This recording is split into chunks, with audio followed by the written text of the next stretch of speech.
మద్యం కేసులో కీలక పరిణామం చోటు చేసుకుంది. నకిలీ మద్యం కేసులో మాజీ మంత్రి జోగి రమేష్ ను అరెస్ట్ చేశారు. నకిలీ మద్యం కేసు నిందితుడు అద్దేపల్లి జనార్దన్ వాంగ్మూలం మేరకు విచారణ చేపట్టిన అధికారులు జోగి రమేష్, ఆయన తమ్ముడు జోగి రాము పాత్రపై ఆధారాలు సేకరించారు. ఇబ్రహీంపట్నంలోని జోగి రమేష్ ఇంటి దగ్గరకు పోలీసులు భారీగా చేరుకున్నారు. తదుపరి ఆయనను అరెస్ట్ చేయడం జరిగింది. విజయవాడ ఈస్ట్ ఎక్సైజ్ కార్యాలయానికి ఆయనను తరలించారు.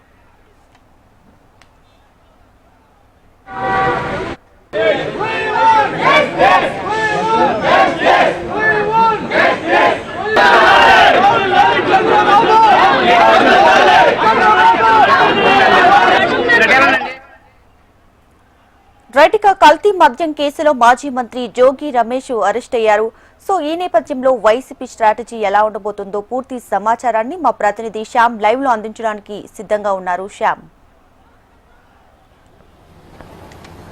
Good morning Deepika. ఈరోజు చూసుకున్నాను నేను ఊహించినట్లు కానీ నకిలీ మద్యం కేసుకు సంబంధించి మాజీ మంత్రి జోగి రమేష్ని కొద్దిసేపటి క్రితం సిట్ అధికారులు అలాగే ఎక్సైజ్ అధికారులు సంయుక్తంగా కూడా జోగి రమేష్ని అరెస్ట్ చేశారు. ఈరోజు తెల్లవారు చూసుకున్నట్లయితే 6 గంటలకే జోగి రమేష్ నివాసానికి చేరుకున్న ఇటు పోలీసులు ఎక్సైజ్ అధికారులు అతనికి నోటీస్ ఇచ్చేందుకని తొలుత చెప్పారు. అయితే భారీగా చేరుకున్న పోలీసు బలగాలను చూసి వైసీపీ శ్రేణులు కూడా కొంత ఆందోళన గురై ఈ నేపథ్యంలో చుట్టుపక్కల సంబంధించి కూడా నాయకులు అలాగే కార్యకర్తలు అభిమానులు కూడా చాలా పెద్ద సంఖ్యలో జోగి రమేష్ నివాసానికి చేరుకున్నారు. అయితే దాదాపు 2 గంటల పాటు తర్వాత చూసుకుంటే జోగి రమేష్కి నోటీస్ ఇచ్చి అరెస్ట్ చేస్తున్నట్లు కూడా అధికారులు ప్రకటించారు. అయితే ఈ కేసులు ప్రారంభించి చూసుకున్నట్లయితే చిత్తూరు జిల్లా మొలకల చెరువుకు సంబంధించి కూడా కల్తీ మద్యం అనేది బయటపడింది. ఈ కేసులో చూసుకున్నట్లయితే దానికి మూలాలు చూసుకున్నట్లయితే ఎన్టీఆర్ జిల్లా ఇబ్రహీంపట్నంలో కూడా అవి బయటపడ్డాయి. ప్రధానంగా చూసుకున్నట్లయితే ఈ కేసులో A1 ముద్దాయిగా ఉన్న జనార్దన్ రావుకి సంబంధించిన ఇక్కడ అతనికి సంబంధించిన ఫ్యాక్టరీ కానీ అతనికి సంబంధించిన వైన్ షాప్లో కానీ చాలా పెద్ద ఎత్తున నకిలీ మద్యం అనేది బయటపడింది. అయితే అదే రోజు చూసుకున్నట్లయితే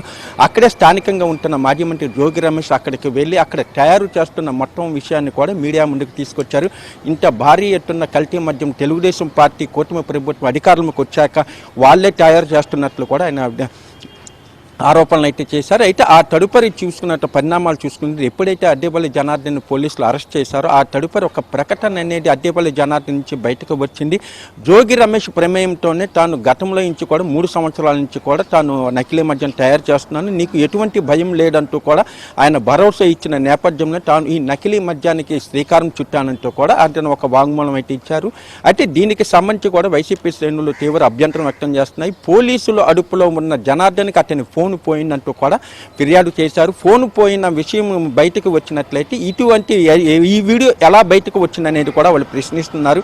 ఇది పూర్తిగా తెలుగుదేశం పార్టీ నేతలే మాత్రమే ఇది నకిలీ మద్యానికి సంబంధించిన సూత్రధారులు. అయితే ఆ కేసు తప్పుడో పట్టించేందుకు మాత్రమే తమ పార్టీకి సంబంధించిన నేతలను ఇందులో ఇరికించే ప్రయత్నం చేస్తున్నారు అంటున్నారు. అయితే ఆ తదుపరి జోగి రమేష్ చాటింగ్ కూడా బయటకు వచ్చింది. ఎప్పుడైతే అద్దేపల్లి జనార్దన్తో సంబంధించిన ఫోటోలు చాటింగ్ కూడా ఎప్పుడైతే బయటకు వచ్చినాయో అప్పుడే జోగి రమేష్ పాత్ర ఇందులో ఉందంటూ కూడా తీవ్రమైన ఆరోపణలు వచ్చింది. ఈ నేపథ్యం జోగి రమేష్ అరెస్టు తప్పడంటూ కూడా గత కొన్ని రోజులుగా వినిపిస్తున్నాయి. అయితే ఒక 4 రోజుల క్రితం చూసుకున్నట్లయితే కనకదుర్గమ్మ సాక్షిగా కూడా ఆయన కర్పూరం వెలిగించి ఒక ప్రమాణం కూడా చేశారు. తాను ఎటువంటి తప్పు చేయలేడు, కేవలం కుట్రపూరితంగా తనను ఇరికించే ప్రయత్నం చేస్తున్నారు, అవసరమైతే దీనికి సవాలుగా స్వీకరించి వాళ్ళు కూడా ప్రమాణం చేయాలంటూ కూడా జోగి రమేష్ సవాల్ విసిరారు.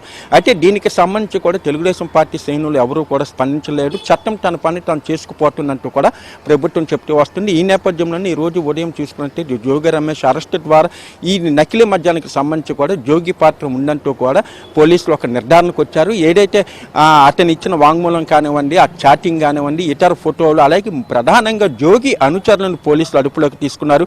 వాళ్ళ నుంచి కీలక సమాచారం రాబట్టారు. అదేవిధంగా చూసుకున్నట్లయితే ఏదైతే ఈ నకిలీ మద్యం దొరికిందో దానికి సంబంధించిన సీటీ ఫుటేజ్ కూడా పరిసరాలను పూర్తిగా పరిశీలించారు. అక్కడ ఎవరెవరు వస్తున్నారు, అక్కడ జరిగిన సంఘటన ఏంటి, దీనికి సంబంధించిన పూర్తి స్థాయి వివరాలు సేకరించిన తరువాతే సిట్ అధికారులు ఇక్కడ జోగి రమేష్ని అరెస్ట్ చేశారని చెప్పవచ్చు. అయితే ప్రస్తుతం జోగి రమేష్ని తూర్పు ఎక్సైజ్ కార్యాలయానికి తరలించారు.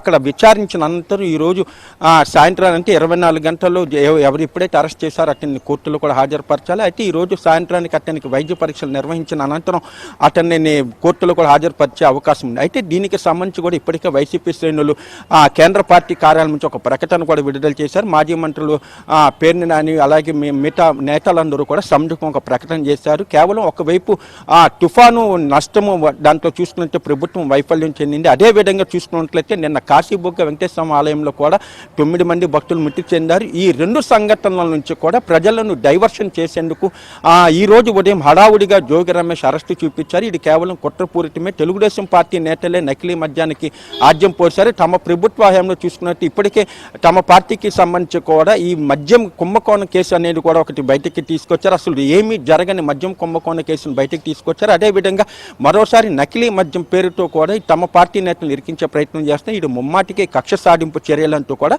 వైసీపీ శ్రేణులు ఆరోపిస్తున్నాయి. సో జోగి రమేష్ అరెస్ట్ నేపథ్యంలో సో వైసీపీ అధినేత జగన్ స్పందన ఎలా ఉంది? సో రియాక్షన్ ఏంటి అసలు? అంటే ఇప్పటి వరకు చూసుకుంటే మొన్న ఏదైతే మీడియా సమావేశంలో కూడా వైఎస్ జగన్ చాలా క్లారిటీగా చెప్పారు. తమ పార్టీకి సంబంధించిన జోగి రమేష్ని ఈ కేసులు ఇరికించేందుకు కూడా ప్రభుత్వం ప్రయత్నిస్తూ ఉంది. జోగి రమేష్ సిబిఐ విచారణకి డిమాండ్ చేసిన నేపథ్యంలో ప్రభుత్వం కూడా సిబిఐ విచారణ ఎందుకు కోరటం లేదు. సిట్ అనేది చూసుకున్నట్లయితే రాష్ట్ర ప్రభుత్వం ఆధీనంలో ఉంటుంది. రాష్ట్ర ప్రభుత్వం ముఖ్యమంత్రి ఏదైతే చెప్తారో దానినే సిట్ అధికారులు ఫాలో అవుతారంటూ కూడా మాజీ ముఖ్యమంత్రి జగన్ కూడా ఆరోపించారు. ఈ నేపథ్యంలో సిబిఐ విచారణ కనుక ఆదేశించినట్లయితే మొత్తం వ్యవహారం వెలుగులోకి వస్తుందంటూ కూడా వైసీపీ శ్రేణులు అన్నారు. ఇదైతే దీనికి సంబంధించి కూడా తెలుగుదేశం పార్టీ కూడా గట్టి కౌంటర్గా ఇచ్చింది. సిబిఐ విచారణ ఇటువంటి చిన్న కేసులకు అవసరం లేదు. అవసరమైన పక్షంలో తాము సిబిఐ విచారణ కోరతాము. ఇందులో చూసుకున్నట్టే సిట్ అనేది ఒక ప్రత్యేకంగా ఇది వేస్తారు. ఏవైనా ఒక తీవ్రమైన కేసు ఉన్నప్పుడు దానికి సంబంధించి కూడా ఒక ప్రత్యేకమైన అధికారుల బృందంతో సిట్ అనేది తయారు చేస్తారు. ఆ సిట్ చూసుకున్నట్టు దీనికి సంబంధించిన కీలక ఆధారాలన్నీ కూడా సేకరిస్తారు. ఏదైతే గత ప్రభుత్వ హయాంలో జరిగిన మద్యం కేసు కూడా సంబంధించి కూడా విజయవాడ పోలీస్ కమిషనర్ రాజశేఖర్ బాబు నేతృత్వంలో కూడా సిట్ అనేది వేశారు. అయితే ఆ సిట్ చూసుకున్నట్టు ఇప్పటికే దానికి సంబంధించిన మొత్తం ఆధారాలను సేకరించడం, నిందితులందరినీ అరెస్ట్ చేయడం జరిగింది. అలాగే అటువంటి సందర్భంలోని ఈ నకిలీ మద్యానికి సంబంధించి కూడా ఏదైతే ములకల చెరువులో జరిగిన ఘటన నేపథ్యంలో రాష్ట్ర వ్యాప్తంగా కూడా ఎక్కడెక్కడ నకిలీ మద్యం తయారు ఉంది, దీనికి వెనకాల ఎవరున్నారు, సూత్రధారులు ఎవరు, పాత్రధారులు ఎవరు అనే దానిపైన కూడా సిట్ ఇప్పటికే గత కొన్ని రోజులుగా పూర్తి స్థాయిలో విచారణ జరిపిన నేపథ్యంలోని జోగి రమేష్ ఇందులో కీలకం అనేది కూడా సిట్ అధికారులు దానికి సంబంధించిన సాక్ష్యాధారాలన్నింటిని కూడా సేకరించిన వెడిపై ఈ రోజు ఉదయం జోగి రమేష్ అరెస్టు జరిగిందని చెప్పవచ్చు. మొత్తానికి సో ఇప్పుడు ఏపీలో పరిస్థితులు ఎలా ఉండబోతున్నాయి అంటారు? సో వైసీపీ నేతలు ఏమైనా అల్లర్లు సృష్టించే అవకాశం కనిపిస్తుందంటారు? అయితే ఇప్పటి వరకు చూసుకుంటే గతంలో ఏదైతే మద్యం కుంభకోణ కేసులోనే చాలా తీవ్రమైన ఆ పార్టీకి సంబంధించిన ముఖ్య నేతలు అలాగే పార్లమెంట్ సభ్యులుగా ఉన్న వాళ్ళందరినీ కూడా నకిలీ ఏదైతే మద్యం కుంభకోణం కేసులో వాళ్ళందరినీ కూడా అరెస్ట్ చేశారు. అయితే తాజాగా చూసుకుంటే ఈ నకిలీ మద్యం తయారీకి సంబంధించి అంటే ఇక్కడ ప్రధానంగా చూసుకుంటే ఎన్టీఆర్ జిల్లాలోని దీనికి సంబంధించిన పూర్తి స్థాయి మూలాలు ఉన్నాయి.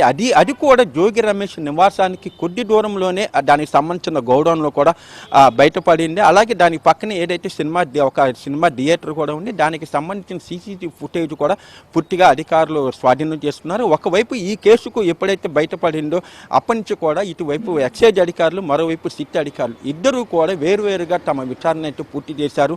ఏదైతే సీసీటీవీ ఫుటేజ్ కానివ్వండి, అక్కడ దొరికిన మద్యం కానివ్వండి, దీనికి సంబంధించి పూర్తి స్థాయి నివేదిక కూడా రాష్ట్ర ప్రభుత్వం తెప్పించుకుని పూర్తి స్థాయిలో విచారణ జరిపిన మేడతే జోగి రమేష్ పాత్ర. అయితే ఇక్కడ ప్రారంభం నుంచి కూడా చూడొచ్చు, ఎప్పుడైతే అదేబల్లి జనార్దన్ ఎప్పుడైతే అరెస్ట్ చేశారో తనను ఈ కేసులో ఇరికిస్తారు అంటూ కూడా మొట్టమొదట జోగి రమేష్ మాత్రమే ఆయన ఒక ప్రకటన చేశారు. అయితే ఇటు తెలుగు వైసీపీకి సంబంధించిన శ్రేణులు ఎవరు పేర్లు కూడా ఉంటాయని ఎవరు అనుకోలేదు. అయితే ముందుగానే జోగి రమేష్ ఎందుకు స్పందించారనేది కూడా పోలీసులు ఆర్జస్గా విచారణ చేశారు. ఎప్పుడైతే అదేపల్లి జనార్దన్ అరెస్ట్ చేశాక అతని విచారణ సమయంలో జోగి రమేష్ ప్రమేయంతో తాను ఈ ఘాతుకానికి పాల్పడినట్లు కూడా అద్దేపల్లి జనార్దన్ చెప్పిన నేపథ్యం. తదుపరి చూసుకున్నట్లయితే అతనికి సంబంధించిన ఫోన్లో జోగి రమేష్ అలాగే అద్దేపల్లి జనార్దన్ చాటింగ్ కూడా అయితే దీనికి సంబంధించి కూడా నువ్వు నన్ను పర్సనల్గా చాటింగ్ వద్దు అంటూ కూడా ఆయన చేసిన మెసేజ్, అలాగే ఆయన నివాసంలో పలుమార్లు తాను కలిశానంటూ కూడా జనార్దన్ చెప్పిన నేపథ్యంలో పూర్తి స్థాయి విచారణ చేపట్టిన మేడపై జోగి రమేష్ను అరెస్ట్ చేశారు. అయితే ఈ జోగి రమేష్తో పాటు అతని సోదరుడు జోగి రామును కూడా అరెస్ట్ చేసే అవకాశం లేకపోలేదు. ఇప్పటికే దీనికి సంబంధించి కూడా కీలక ఆధారాలతో పాటు జోగి ప్రధాన అనుచరులను చూసుకున్నట్టే సిట్ అధికారులు ఇప్పటికే అరెస్ట్ చేసి వారిని సిట్ కార్యాలయం తరలించి అక్కడ విచారణ విచారణ చేసిన పిదప జోగి రమేష్ పాత్ర ఈ కేసులో తప్పనిసరిగా ఉంది అంటూ ఒక నిర్ధారణకు వచ్చిన తర్వాత జోగి రమేష్ అరెస్ట్ అనేది జరిగింది. Right Shyam, thanks for the latest updates.